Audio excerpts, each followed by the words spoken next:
Welcome to the Faith Ignite podcast YouTube channel. We're so happy that you tuned in. My name is Rosa Williamson, and I'm one of the creators of the Faith Ignite podcast. Now, before you listen, make sure you click that like button, hit subscribe, and if this is impacting your life in any way, make sure that you share with all your friends and family. And also, lastly, turn on those notifications.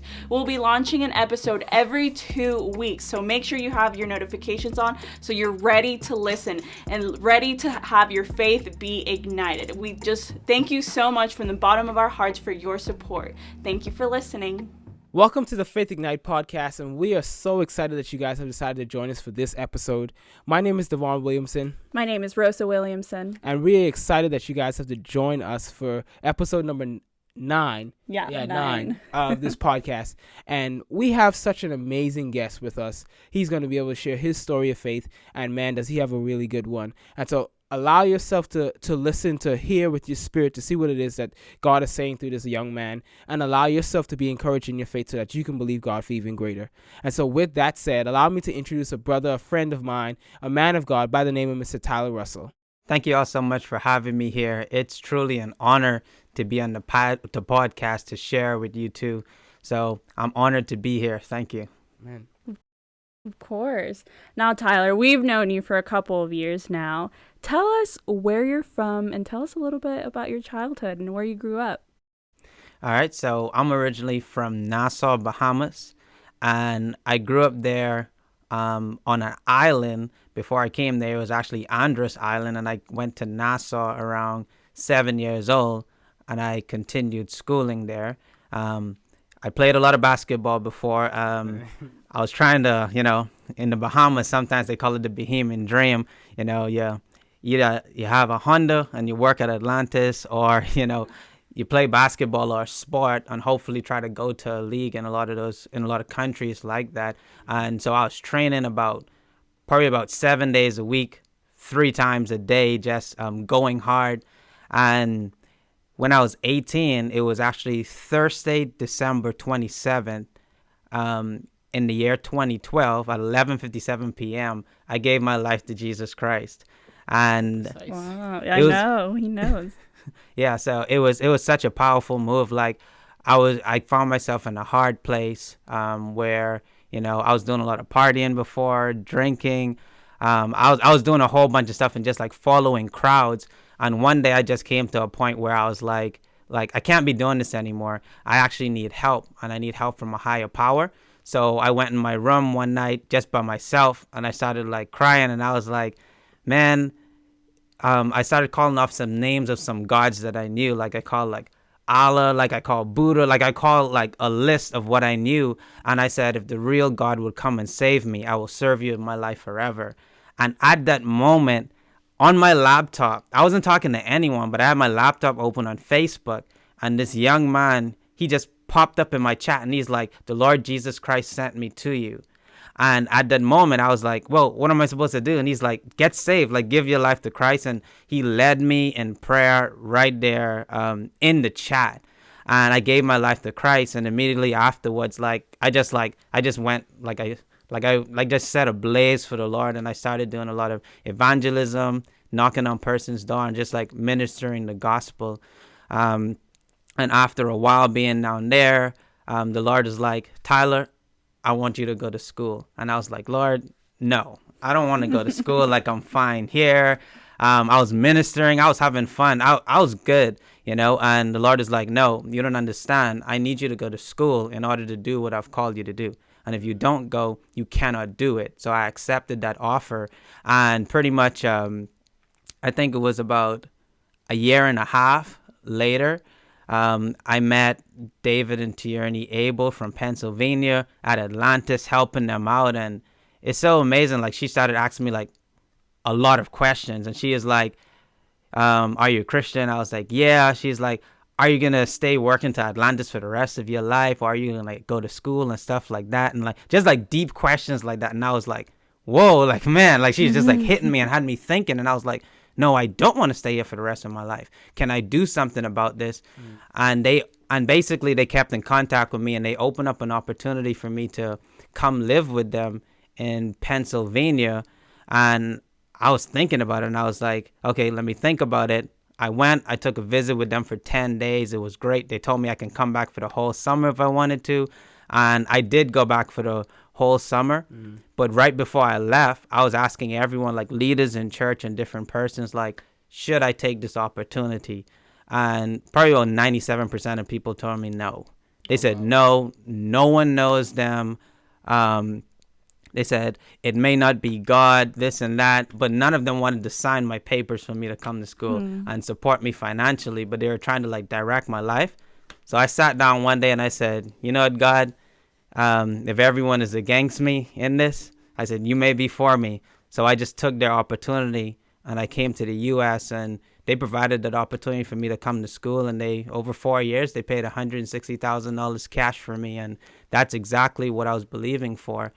A lot of my friends and persons who left before me, probably like a year and a half before me, there's nothing wrong with doing like student loans and stuff. I'm not against it, but a lot of my friends, they believed for loans, and I believed that God was going to pay it cash, and I got exactly what I believed for, what I had faith in God for. He provided that, and he paid it cash for me, and that's how I got to America. Wow. Something you said that got me thinking. In this society, in this world that we live in, everybody has some kind of dream and that they're trying to follow. And so with that being the case, the things that the Lord placed on your heart of coming to school and going to America, take me step by step through the process of you actually having to face that constant pressure, or not pressure, but that constant resistance from friends and denial. Family. Yeah, like they're not for you. They're just like, this is crazy, this is stupid. But walk me through that process of things that you had to go through, of just being able to trust the word of God, what he spoke, versus what you're currently surrounded with at that time. Right. So basically at that time, everything I saw wasn't lining up with what I believe. And there's a quote from Smith Wigglesworth. He said, I'm not moved by what I see, only by what I believe. And at that time I was there. And so just for example, some of my family members, like I started telling them, hey, listen, like God wants me to go to school. And everyone is like, yeah, like excited about school. But then they're like, how you going to pay for it? And I'm like, I didn't think about that. Like, I didn't think about how it's going to be paid for. So that was everyone's big question. Like, how is it going to be paid? And that was one of the first things that hit me really hard, because I didn't think about that question, because I was just moving by faith. I accepted God's word, but then I didn't like think it out, like, how is it going to be paid for? And I had to go through that challenge right there with them asking me that question. And I'm just like, Lord, how is this going to happen? And then I went to church, to my church, and like I was asking like persons there, like youth leaders, like leaders over different ministries, choir directors, the deacons and the deaconess and stuff. And I was sitting with everyone like super excited for this dream, this word that God gave to me. And everyone was like excited on the surface, like, yay, I'm glad that God spoke to you and you can go to school, but how's it gonna happen? Now I was in faith, but the persons I was talking to, they weren't in faith. So immediately I started to come into a place of like, that can really make you depressed and make you feel like, man, did I really hear God? Yeah. Then I started questioning God's vision.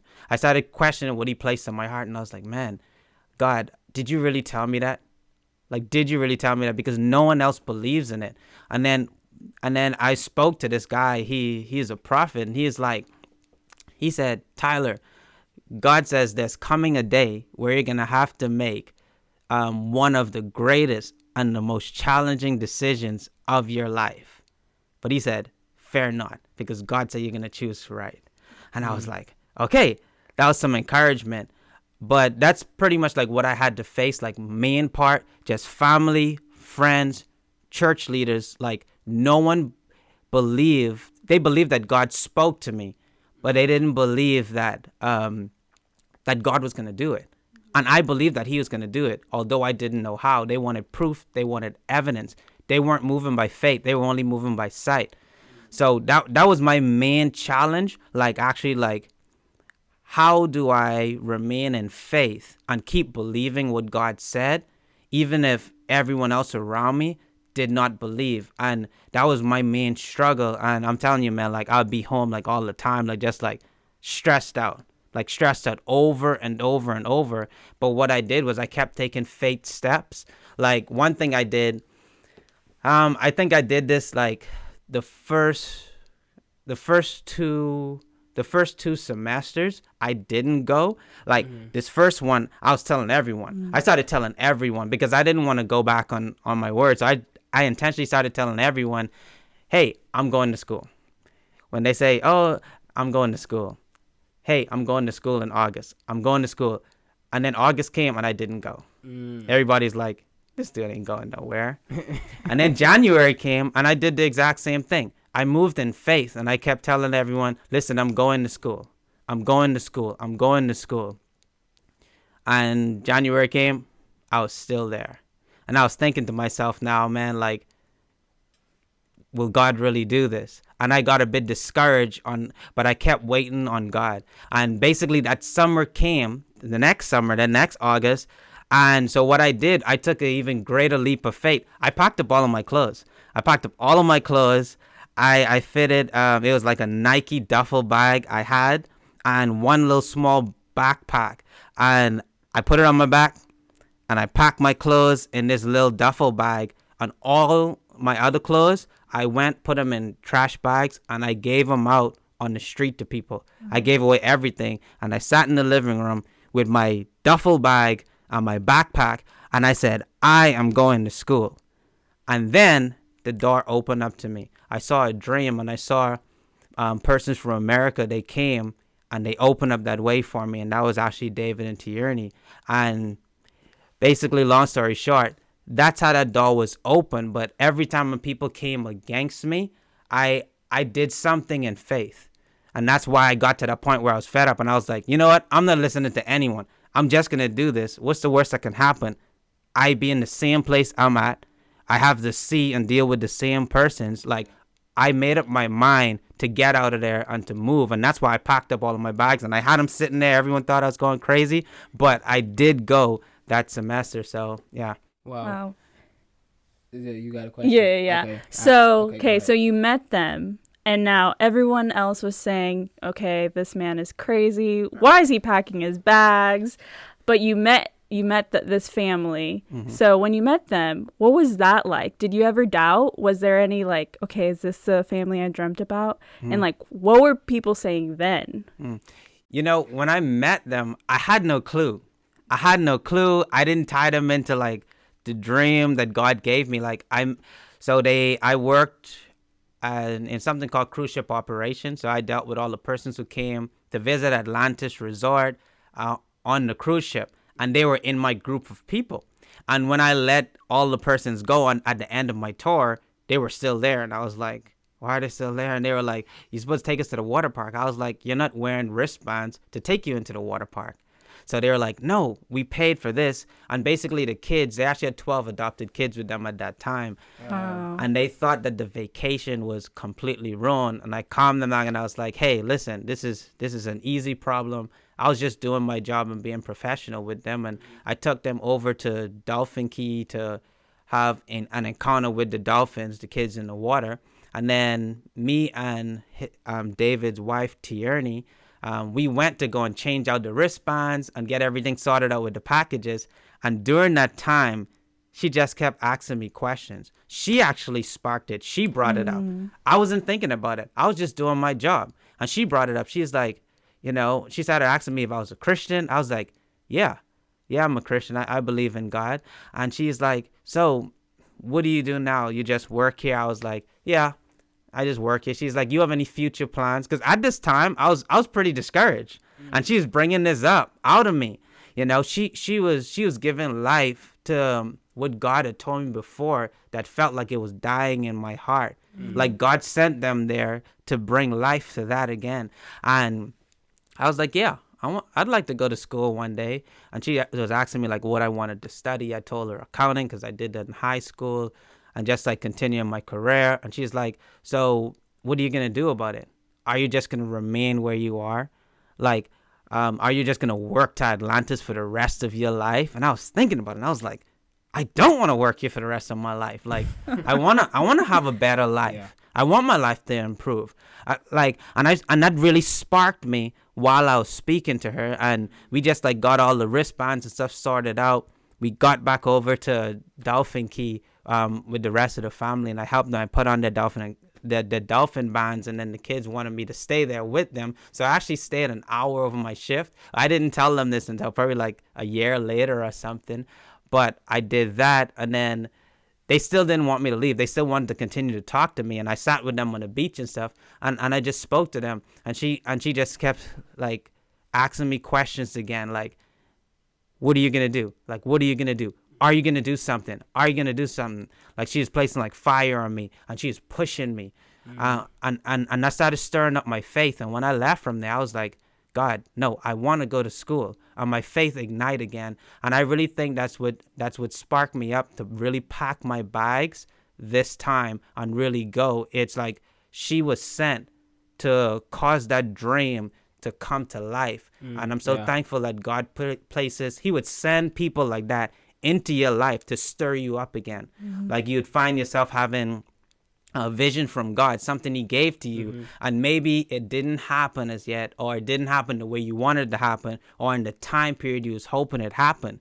And then that dream starts to die, and you just start to like put it on the back burner, but then you ain't doing nothing, and you just going, and then all of a sudden God sends someone, they say something, and it just sparks that dream, and it causes, and just makes you think like, man, I'm supposed to be going after this. Like, what am I doing? It was like a wake-up call for me. So I'm very thankful that God sent them. So my question, what I was going to ask earlier, I want to know what the process, well, I kind of have my own spin on it, but right. I want to know what your process is like. You talked about there came a time when you just doubted, right. Just having these thoughts of doubt go across your mind. And so what was that like, in a sense that you know what God spoke, but it doesn't look like what it was supposed to look like. And so now you're just like, okay, God, I don't know if I heard you, because I know there's a lot of people that believe in things, and when they get in that mindset of just starting to doubt, they just completely let everything go and lay everything aside and just like go back to life as normal. And so what was that doubt, that period of doubt like for you? Well, that period of doubt, just some good examples that I have is one day I was believing God for the finances. So what I did, I wrote 60 letters. Not each one by hand. 60, but I typed it out and I printed out. I printed out 60. So I had one letter that I print 60 times. Put them in envelopes, seal them up real nice, looking real good. I'm expecting increase to come. And I sent it to 60 companies in the Bahamas. No response. 0 response. And I was like, okay. So I decided to go to a company, and it's like a guy down there. He had like a ton of money. Like, he was probably almost a billionaire, maybe, you know. But, you know, I went in his office and stuff like that, and I got a chance to like sit with him, and I was telling him, hey man, you know, God gave me this dream in my heart to go to school, so you want to finance this, basically. But I said it in a really nice way and understanding way and stuff, and he was like, no. And I was like, in my mind, I was like, wow, like I thought this was gonna work out. But he's like, no, I'm not finance. He said, go to College of the Bahamas. He said, why you can't just go to college of the Bahamas like everyone else? Everyone else is doing it. Say, why you gotta be special and go somewhere else? And I was like, okay. And that really hurt me. And I started walking out, and the persons who greeted me coming in, I was like happy going in. I was just like crushed coming out, and I was just walking out, and I started like crying, man, like walking out. I didn't talk to anyone when I came. They were trying to say things to me, but I was just like, because if I started talking, I'd have just started crying. I don't know if anyone else does that, but when I want to cry and I start talking, I start shedding tears, and I just walked out, and I started walking on the side of the road, man, like, because that was the last straw for me. That was it. And this lady was jogging, and she was jogging past me, and I can't remember if she's on the same side of the road as me as yet, but she was jogging, and she stopped, and then she turned around, and she came back to me, and she looked at me, and she said, it's not polite to not look at someone in their eyes when they're speaking to you. And I started like looking at her, and she started talking to me and encouraging me. And she said, when I ran past you, she said, the Spirit of God stopped me and told me to come back to you and to encourage you. And she started encouraging me, man. She started building me up. She started talking about dreams and vision and what God put in your heart. Like, go after it. And, I was inspired at that moment. And I just sat on the wall, on the beach on the east side. And I just sat out there looking at the water, man. And I was so discouraged, man. I was so discouraged. And I was just thinking, like, man, should I go forward with this? I was in a battle at that point. I was like, should I go forward with this or should I not? Should I do this or should I not? Should I do this or should I not? And just sitting there, it's like the Lord gave me the strength to continue, to continue the pursuit, because it was not in my power or my might. It was not in my strength to be able to do that. So, and that's just one of the things that happened. And that was only probably 2 hours. And then, what else happened? But that's one of the main things that occurred. And that was a very, very hard and depressing time for me. And I just felt like I was at the end. That was my breaking point. And I almost broke. Yeah. But God sent someone yet again, spoke to her, say, turn around and go encourage that young man for me. Man, that gets me excited because, like you said, when you were at your end, the Lord sent somebody to come and encourage you to let you know, no, keep on going.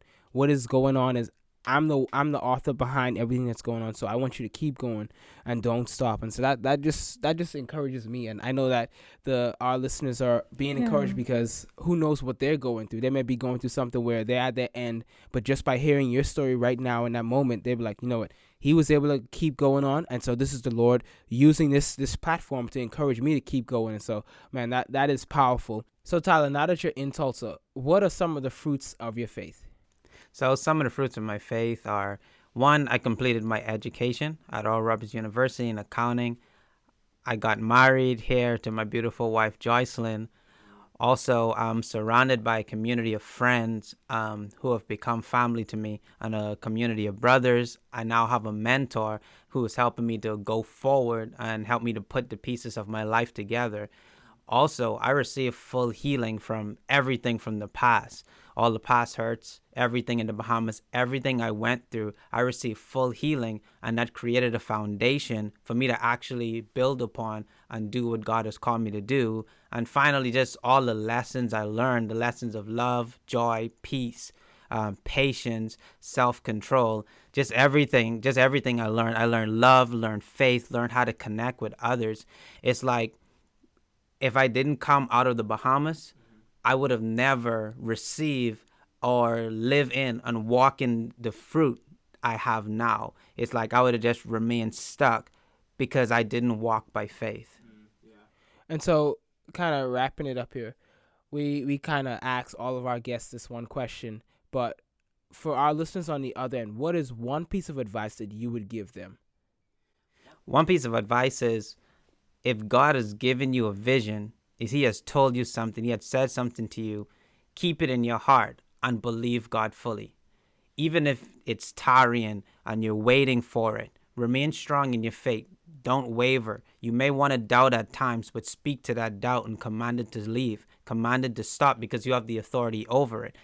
And you have to stand firm and believe in what God has shown you, what he has told you. No matter what someone else says, no matter what other persons think, it's not their vision. They won't even see it. They won't be able to interpret it. Why? Because God did not give it to them. He gave it to you. You're the only person who's going to understand and interpret what God is saying to you. So don't expect persons to back you on everything, because I did not have that backing.